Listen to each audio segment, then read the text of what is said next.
तो आइए आज हम बात करते हैं जनसंख्या नियंत्रण चैप्टर 7। और इस अध्याय में जिसे कि हम पढ़ चुके हैं पहले कि जनसंख्या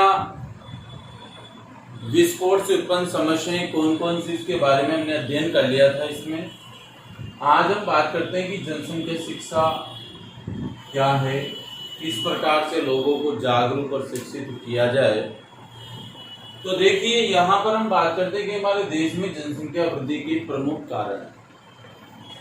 हमने फर्स्ट में जनसंख्या वृद्धि की कारण भी पढ़े हैं, इससे उत्पन्न समस्याएं पढ़ी है। और तीसरा जो टॉपिक आता हमारा जनसंख्या शिक्षा। तो देखिए, हमारे देश में जनसंख्या वृद्धि का प्रमुख कारण जो है वो देखिए, एक तो बाल विवाह, अशिक्षा, गरीबी, निम्न जीवन स्तर, परिवार नियोजन संबंधी जानकारी का अभाव। इन कारणों के वजह से हमारे देश में दिनों दिन क्या होती जा रही, जनसंख्या वृद्धि होती जा रही है। तो देखिए, बाल विवाह की कोई शिक्षा नहीं, इस कारण भी जनसंख्या वृद्धि हो रही है। अशिक्षा है, यानी शिक्षा के अभाव में कितने बच्चे पैदा करने हैं, कितना अंतराल रखना है, उसके कारण भी समस्या आती है। गरीबी रेखा से मनोरंजन के साधन न होने के कारण या किसी भी कारणवश वो अधिक संतान उत्पन्न करने में सक्षम हो जाते हैं। ये नहीं सोचते हैं कि कितने बच्चे में पैदा करनी चाहिए, कितने नहीं। निम्न जीवन स्तर, यानी गरीबी जो जीवन स्तर है, तो उसमें लोगों को कई प्रकार की सुविधाएं उपलब्ध नहीं हो पाती, इसके कारण भी वो जनसंख्या वृद्धि का कारण बनता है। परिवार नियोजन संबंधी जानकारी का अभाव। तो इन सभी कारणों के चलते जनसंख्या वृद्धि हो रही है। तो देखिए, बढ़ती हुई आबादी हमारे देश, बढ़ती आबादी हमारे चहुमुखी विकास के लिए बाधक सिद्ध हो रही है। चहुमुखी का मतलब भारत के अंदर जितना भी विकास होना था, उन सभी कार्यक्रमों को विकसित करने के लिए जनसंख्या उसमें एक प्रकार से एक बाधा बनी हुई है, जिसके कारण लोग किसी भी कार्य को सही तरीके से सुचारू रूप से संपन्न नहीं कर पाते हैं। परिवार को सीमित रखकर जनसंख्या को नियंत्रण में लाया जा सकता है। अगर हम चाहें तो परिवार को सीमित रखकर, यानी 2-1 बच्चे पैदा करके, या तो 1 या फिर 2 बच्चे पैदा करके हम इसको नियंत्रण में ला सकते हैं। सरकार ने पंचवर्षीय योजना के अंतर्गत परिवार नियोजन कार्यक्रम शुरू किया था। कौन सा? परिवार नियोजन कार्यक्रम, जिसे अब परिवार कल्याण कार्यक्रम कहते हैं। क्या कहते हैं? सरकार ने पंचवर्षीय योजना के अंतर्गत परिवार नियोजन कार्यक्रम, जिसे वर्तमान में परिवार कल्याण कार्यक्रम, यानी परिवार के कल्याण के लिए कार्यक्रम इसको कहा जाता है, चला रखा। इस कार्यक्रम का उद्देश्य राष्ट्रीय अर्थव्यवस्था के अनुसार, यानी कि पूंजी के अनुसार जन्म दर को घटाकर जनसंख्या को स्थिर करना है, यानी जन्म दर को घटाना है। नियोजन का मतलब रोक लगानी है, यानी कि माता पिता को कम से कम संतान उत्पन्न करनी है। तो जन्म दर को घटेगी तो जनसंख्या अपने आप में स्थिरता आ जाएगी।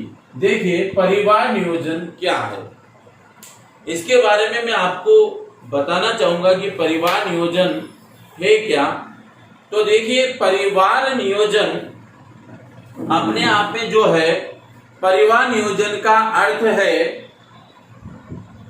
कि दंपति अर्थात माता पिता द्वारा इच्छा अनुसार बच्चों को जन्म देकर परिवार को सीमित रखने के लिए योजना तैयार करना। क्या करना?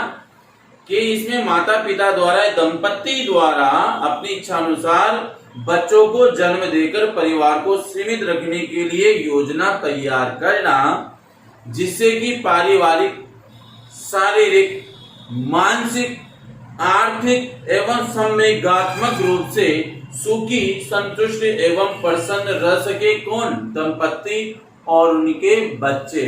क्योंकि परिवार जितना छोटा होगा उतना ही सुखी और प्रसन्न रहेगा। तो इसका अर्थ यही है कि परिवार नियोजन का सीधा सा अर्थ यही है कि कोई भी दंपति यानी माता पिता अपनी इच्छा अनुसार बच्चों को जन्म देकर उस परिवार को सीमित रखने के लिए एक योजना तैयार करना, परिवार नियोजन कहलाता है, जिसे वो मानसिक रूप से, शारीरिक रूप से, आर्थिक रूप से संतोषप्रद हो सकेंगे, अर्थात उनको संतुष्टि मिल सकेगी। परिवार नियोजन का उद्देश्य मात्र जन्म दर को ही नियंत्रण नहीं करना है, बल्कि परिवार के सभी सदस्यों के कल्याण एवं स्वास्थ्य की देखभाल भी करना है, क्योंकि कम सदस्य रहेंगे तो उनकी देखभाल अच्छी तरह से हो जाएगी, बच्चों की परवरिश अच्छी हो जाएगी, शिक्षा अच्छी मिल जाएगी, तो उसके ऊपर जितना हम कमाएंगे वो भी आसानी से खर्च कर सकते हैं। परंतु अगर जहां बच्चे ज्यादा हो जाते हैं तो इस कंडीशन में आपको बच्चों की परवरिश, शिक्षा, विवाह या कोई भी कार्यक्रम को आप सही सुचारू रूप से नहीं कर पाएंगे। भारत में परिवार नियोजन एसोसिएशन की स्थापना 1949 में हुई थी। कब हुई थी? 1949 में परिवार नियोजन एसोसिएशन यानी कि एक संगठन की स्थापना 1949 में, परिवार नियोजन संगठन या एसोसिएशन की स्थापना कब हुई? 1949 में हुई थी। पंचवर्षीय योजनाओं के अंतर्गत परिवार नियोजन सेवाओं, शिक्षा कार्यक्रमों का विकास और प्रसार किया जाता है। लोगों को इसमें समझाया जाता है, शिक्षा दी जाती कि बच्चे V2 over 2 या V2 over 1 होना चाहिए, नहीं हम दो हमारे दो या फिर हम दो हमारा एक होना चाहिए। प्रति वर्ष 11 जुलाई को जनसंख्या दिवस मनाया जाता है। कितने? 11 जुलाई जनसंख्या दिवस के रूप में मनाया जाता है। प्रति वर्ष 11 जुलाई को जनसंख्या दिवस मनाया जाता है और वर्तमान समय में परिवार नियोजन का नाम बदल करके, जैसा कि मैंने बताया था आपको, परिवार कल्याण कार्यक्रम रखा गया है। तो ये था परिवार नियोजन, यानी कि अपने दंपत्ति या माता पिता द्वारा क्या करना है, इसका अर्थ ये कि अपनी इच्छा अनुसार बच्चों को जन्म देकर उनको परिवार को सीमित रखने के लिए योजना तैयार करना ही परिवार नियोजन कहलाता है। और इसमें जितना परिवार छोटा होगा उसमें आप उनकी परवरिश अच्छे से कर पाओगे। बच्चों की 1949 में परिवार नियोजन एसोसिएशन की स्थापना हुई, 11 जुलाई को जनसंख्या दिवस मनाया जाता है। अब आती है आपकी जनसंख्या, तो ये तो गया नियोजन, यानी कि आपको नियंत्रण कैसे करना है परिवार नियोजन के द्वारा। अब बात करते हैं लड़के की चाहत में लड़की की उपेक्षा। तो देखिए, जैसा कि आपको पता है कि वर्तमान समय में होता क्या है कि लड़के की चाहत में लड़के पैदा होती रहती है, वो लड़के के इंतजार में रहते हैं, लड़का होता नहीं है, और घर में बच्चों की संख्या इतनी बढ़ जाती है कि वो जनसंख्या का तो रीजन तो बनेगा। इसलिए चाहे लड़का हो या लड़की हो, बच्चे दो ही अच्छे या फिर बच्चा एक ही अच्छा है। तो देखिए, उसमें आपका सीमित और छोटा परिवार होगा, सुखी होगा। तो देखिए, आज हम बात करते हैं लड़के की चाहत में लड़की की उपेक्षा। तो हमारे देश की रूढ़िवादिता का मतलब प्राचीन जो नियमावली है या प्राचीन परंपरा, उसके अनुसार रूढ़िवादी होने के साथ साथ समाज में पुरुष प्रधानता ने सरकार द्वारा चलाए गए परिवार कार्यक्रम को दरकिनार कर दिया है। कैसे? क्योंकि जैसे कि आपको पता है कि यहां पर दरकिनार के पुरुष को किया है तथा जनसंख्या वृद्धि की दर नियंत्रण नहीं हो पा रही है। इस कारण हमारे पुरुष प्रधान समाज में वंश वृद्धि के लिए लड़के की चाहत, यानी हम चाहते हैं कि हमारा वंश आगे बढ़े, तो लड़के की चाहत रहती है कि बुढ़ापे तक भी जहां तक लड़का नहीं हुआ वहां तक वो बच्चे पैदा करते रहते हैं, कितनी ही लड़कियां हो जाए। तो उस कंडीशन में लड़के की चाहत में क्या होता है, वंश को आगे बढ़ाने के लिए वो क्या करते हैं, लड़के की चाहत में इतनी लड़कियां पैदा कर लेते हैं कि उनके जनसंख्या में इतनी वृद्धि हो जाती है कि हम सोच नहीं पाते हैं। इसलिए इस चीज को हमें छोड़ना ही होगा। वर्तमान में बालिका भ्रूण हत्या को प्रोत्साहन मिला है। दिनों दिन देखिए, सोनोग्राफी कराने पर उसमें पता चलता है कि गर्भ में लड़का है लड़की है, तो लड़कियों ने पुरुष को क्या किया जाता है, गिरा दिया जाता है।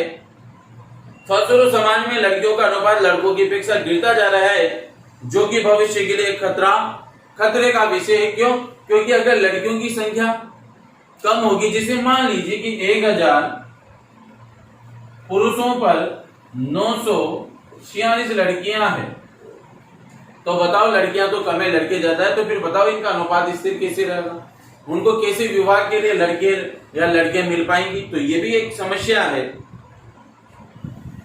जनसंख्या पर नियंत्रण के लिए परिवार नियोजन कार्यक्रमों का प्रचार प्रसार करना होगा, लोगों को हमें समझाना होगा, उन्हें लोकप्रिय बनाना होगा। जनसंख्या में लड़कों का मोह हटाना होगा, यानी लड़कों का मोह इसलिए हटाना होगा कि आपको सबको समझाना होगा कि चाहे लड़का हो कि लड़की, सब एक ही माया है।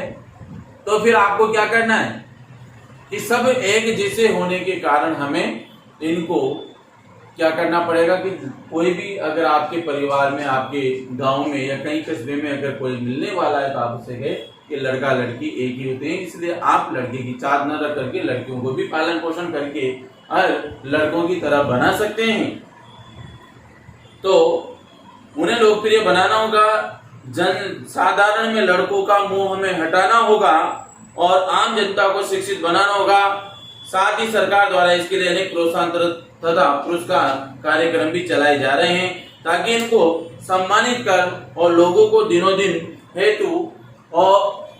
इनको जागरूक करके लोगों को और लड़के की चाह को कम करके लड़की को भी प्रोत्साहन दिया जाना चाहिए, क्योंकि लड़का और लड़की एक ही होते हैं। इसलिए हम कहते हैं कि परिवार नियोजन कार्यक्रम और लड़की की चाहत में लड़की की उपेक्षा को खत्म किया जाए, और अगर एक बार में, दो बार में जब भी लड़के हो या लड़कियां हो, आपको तुरंत उनपे अवरोध कर देना चाहिए, अर्थात तो ऑपरेशन करा करके नियंत्रण कर लेना चाहिए ताकि जनसंख्या में वृद्धि न हो। तो आज हमारा इसी के साथ ये चैप्टर खत्म होता है, और इसमें अगर आपको किसी प्रकार की कोई समस्या आती है तो आप मुझसे पूछ सकते हैं। वैसे ये चैप्टर खत्म हो गया। लास्ट टॉपिक था हमारा परिवार नियोजन। आपकी बुक के अंदर टॉपिक है, पासबुक से या किताब से आप इसको टैली कर सकते हैं। कोई समस्या हो तो मुझसे पूछ सकते हैं। Thank you so much.